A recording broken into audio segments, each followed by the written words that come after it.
Secret تھراٹلنگ کیا ہوتی ہے؟ یہ ایک نئی ٹرم جس کے بارے میں بہت کم پاکستانی جانتے ہیں. اس پہ بات کریں گے آج. اور اس کے بعد فزیبلٹی فلٹرنگ یہ کیا ہوتا ہے اس پہ بھی بات ہوگی. آج ان دو ٹرمز کو ہم دیکھنا چاہیں گے کہ سوشل میڈیا میں کسی پوسٹ کو بوسٹ کرنے یا ریزسٹ کرنے کے لیے یہ کس طرح استعمال ہوتی ہے. السلام علیکم، میں ہوں راشد اعوان اور آپ دیکھ رہے ہیں خبر بصر. اپنے یوٹیوب چینل پر آپ کو خبر بصر کی جانب سے خوش آمدید. 2 دن پہلے BBC کی رپورٹ میں بتایا گیا کہ عمران خان صاحب کی سابقہ اہلیہ جمائمہ گولڈ اسمتھ نے ایلن مسک کو ایک ٹویٹ کیا کہ میرے 36 لاکھ فالوورز ہیں، یعنی 3.6 ملین، لیکن میری پوسٹس بہت محدود کی جا رہی ہیں اور 2023 اور 2024 کے مقابلے میں 2025 میں ان کی ریچ 97% کم ہو چکی ہے. جب جمائمہ نے یہ بات ایک AI چیٹ بوٹ گروپ سے پوچھی، وہ بھی ایلن مسک کا ہی بنایا ہوا ہے، تو اس نے کہا کہ آپ کے اکاؤنٹ پر سیکرٹ تھراٹلنگ اپلائی ہوئی ہے. اب یہ سیکرٹ تھراٹلنگ کیا ہوتی ہے اسی کے بارے میں تھوڑا سا جانتے ہیں. سوشل میڈیا پر چاہے وہ ایکس ہو، چاہے فیس بک ہو، چاہے کوئی اور اکاؤنٹ ہو، اس پہ کسی پوسٹ کو بوسٹ کرنا یا محدود کرنے کے لیے جو ٹیکنالوجی استعمال ہوتی ہے اسے سیکرٹ تھراٹلنگ کہا جاتا ہے. جمائمہ نے لکھا کہ ایلن مسک ہم پہلے بھی مل چکے ہیں اور میں آپ کو یاد دہانی کراتی چلوں کہ آپ نے آزادی اظہار رائے کے بارے میں جو دعوے کیے تھے ان پر عمل پیرا رہیں. میرے 36 لاکھ فالوورز ہیں، لیکن میری پوسٹ جب میں عمران خان کے بارے میں کچھ کہتی ہوں تو وہ پاکستان میں بہت کم لوگوں تک پہنچ پاتی ہے. اور آپ کے ہی AI چیٹ بوٹ گروپ کے مطابق میرے اکاؤنٹ پر سیکرٹ تھراٹلنگ اپلائی کی گئی ہے، تو براہ مہربانی اسے ہٹا دیجیے. اب ایلن مسک کی جانب سے تو ابھی تک کوئی رد عمل کا اظہار نہیں کیا گیا، لیکن جب ہم نے خود تحقیق کی کہ یہ سارا چکر ہے کیا، تو یہ بات سامنے آئی کہ سوشل میڈیا پلیٹ فارمز کسی پوسٹ کو محدود کرنے کے لیے ایسا کرتے ہیں. اور یہ بات اس سے پہلے بھی ظاہر ہو چکی. فلسطین کے بارے میں جب کوئی انفلوئنسر ٹویٹ کرتا تھا تو اس کی ریچ بالکل بھی ختم کر دی جاتی تھی، اور ظاہر ہے کہ اس میں بھی اس طرح کی ٹیکنالوجی کو استعمال کیا جاتا تھا. اس کے بعد اگر آپ اسرائیل کے مخالف کوئی خبر دیں یا اسرائیلی فوج کے بارے میں کوئی ایسی بات جو یہودیوں کے لیے نقصان دہ ثابت ہو، اس کو بھی نہیں دکھایا جاتا، اور بے شک کوئی ٹویٹ کر بھی دے تو وہ وہیں پر فریز کر دی جاتی ہے. تو یہ ایک الگوریتھم ہے جی، جسے سیکرٹ تھراٹل کہا جاتا ہے.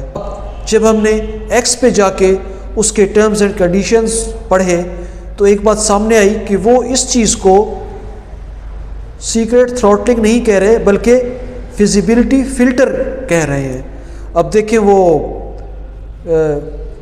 ہیں کواکب، کچھ نظر آتے ہیں کچھ، تو وہ بس نام تبدیل کرنا کہ یہ جی ہم جو اس طرح کر رہے ہیں یہ فزیبلٹی فلٹرنگ ہے. کسی شخص کی پوسٹ نہ پہنچ پا رہی ہو اپنے فالوورز تک، محدود کر دی گئی ہو، تو وہ فزیبلٹی فلٹرنگ میں، یا یوں کہیں کہ اس کو محدود کرنے کے لیے یہ 2 ٹیکنالوجیز سیکرٹ تھراٹلنگ اور فزیبلٹی فلٹرنگ استعمال کی جا رہی ہوں گی. جمائمہ نے یہ بھی کہا کہ پاکستان کے کسی ٹیلی ویژن اور ریڈیو پر عمران خان کا نام لینے کی اجازت نہیں ہے، اور ان کے بیٹوں کو ان تک خط لکھنے کی سہولت نہیں دی جا رہی، اور یہ کہ ان کی زندگی خطرے میں ہے.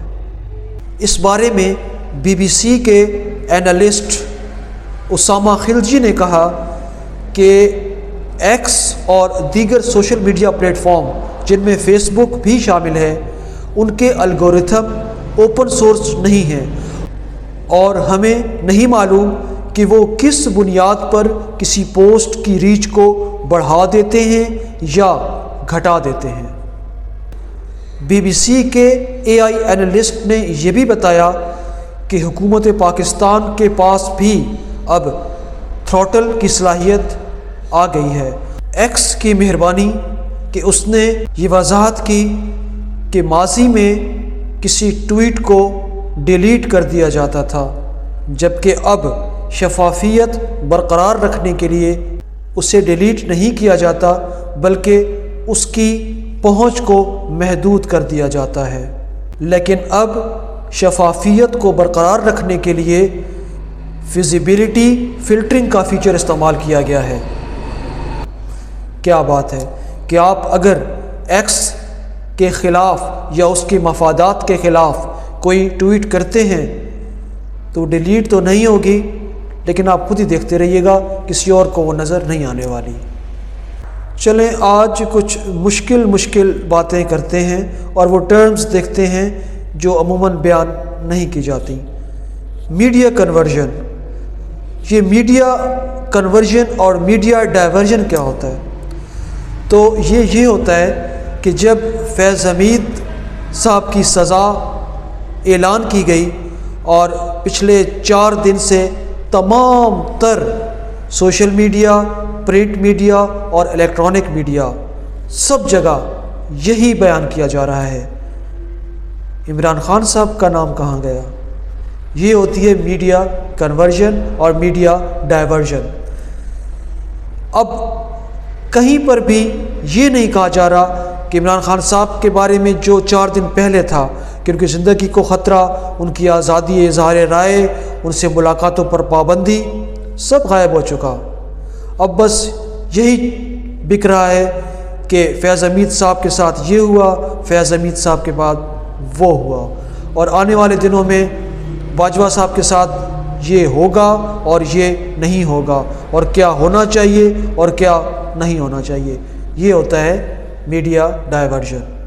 آپ سچی بات پوچھیں تو جو یوٹیوبرز پاکستان سے باہر بھاگ گئے، چلے گئے، کچھ بھی کہیں، عمران خان صاحب کو مسلسل یہ باور کراتے رہیں کہ آپ نے ڈٹے رہنا ہے، آپ نے کسی کی بات نہیں مانی، آپ نے نہیں جھکنا، اور آپ قوم کا سرمایہ ہیں اور پتہ نہیں کیا ہیں اور کیا ہیں۔ خود وہ بھاگ چکے۔ اگر کوئی عمران خان صاحب کا خیر خواہ ہو تو وہ چاہے گا کہ حکومت یعنی اسٹیبلشمنٹ اور عمران خان صاحب کی صلح ہو جائے۔ یہی بہتر ہے عمران خان صاحب کے لیے بھی اور پاکستان کے لیے بھی۔ لیکن اب ان تک کوئی بات پہنچ نہیں پاتی، اور اگر کوئی پہنچ پاتی ہے تو شاید وہ درخور اعتنا نہیں سمجھتے، لیکن دل یہی کہتا ہے کہ جو ہو رہا ہے یہ غلط ہو رہا ہے، یہ نہیں ہونا چاہیے۔ ان کو اس سے پہلے بھی تو ہوا ہے، نواز شریف صاحب نے ڈیل کی، زرداری صاحب نے ڈیل کی، اور کس نے نہیں کی؟ اسحاق ڈار صاحب وعدہ معاف کما بن کے باہر چلے گئے، اور پھر جب معاملات طے ہو گئے تو گورنمنٹ کے طیارے پہ بیٹھ کے واپس آ گئے، وزیر خزانہ بن گئے، سینیٹر بن گئے۔ کہاں کی سزا اور کہاں کی جائیدادوں کی ضبطی اور کچھ بھی نہیں۔ تو عمران خان صاحب صلح کر لیں، مفاہمت کر لیں، آنے والے دنوں میں کیا ہوگا وہ اس وقت دیکھ لیں گے۔ ہماری آواز تو نقار خانے میں طوطی کی آواز ثابت ہوگی، ہم اس سے زیادہ کچھ کہہ بھی نہیں سکتے اور کچھ کر بھی نہیں سکتے۔ آج بھی اور اپنے آئندہ آنے والے ولاگ میں بھی یہی کہتا رہوں گا کہ عمران خان صاحب کے ساتھ مفاہمت میں پاکستان کا فائدہ ہے اور ہے، لیکن میری دلی خواہش یہ اور بہت سارے پاکستانیوں کی کہ عمران خان صاحب جیل میں نہیں پارلیمنٹ میں ہو، چاہے حکومت میں یا اپوزیشن میں، لیکن پاکستان کے قومی دھارے میں ان کی شمولیت بہت لازم، بہت ضروری۔ اچھا جی، اب آخر میں ایک بہت اہم ڈیولپمنٹ جس کی خوشخبری اسلام آباد کے باسیوں کو دے دینی چاہیے، اور شاید انہیں پتہ چل بھی چکا ہو، لیکن جن کو پتہ نہیں چلا ان کے لیے بہت لازم کہ انہیں اس قدر بڑی خوشخبری سے میں آگاہ کر دوں۔ بات یہ کہ اسلام آباد میں اب تک کوئی جیل نہیں تھی، تو ظاہر ہے جب باقی ہر جگہ جیل ہیں تو وہ شہری سے کیوں محروم رہیں۔ تو اسلام آباد کے سیکٹر H16 میں سینٹرل جیل تعمیر کی جا رہی ہے، اور حکومت کا کہنا کہ اس کا ایک حصہ آپریشنل بہت جلد ہو جائے گا، اور علی اکبر نامی کسی صاحب کو اس کا سپریٹینڈنٹ مقرر کر دیا گیا ہے۔ جیل ابھی آپریشن نہیں ہوئی، سپریٹینڈنٹ صاحب کی تعیناتی ہو چکی ہے، اور وہ بہت جلد اپنے معاملات سنبھال کر شہریوں کی خدمت شروع کر دیں گے۔ تو یہ ایک لازمی بات تھی جو آپ کو بتانی تھی۔ اب یہاں پر مجھے دیجیے اجازت، خبر بصر کو سبسکرائب کر لیجئے، اور ہمارا واٹس ایپ چینل اور ہمارا ٹک ٹاک چینل بھی جوائن کر لیجئے۔ میری طرف سے اجازت۔ پاکستان زندہ باد۔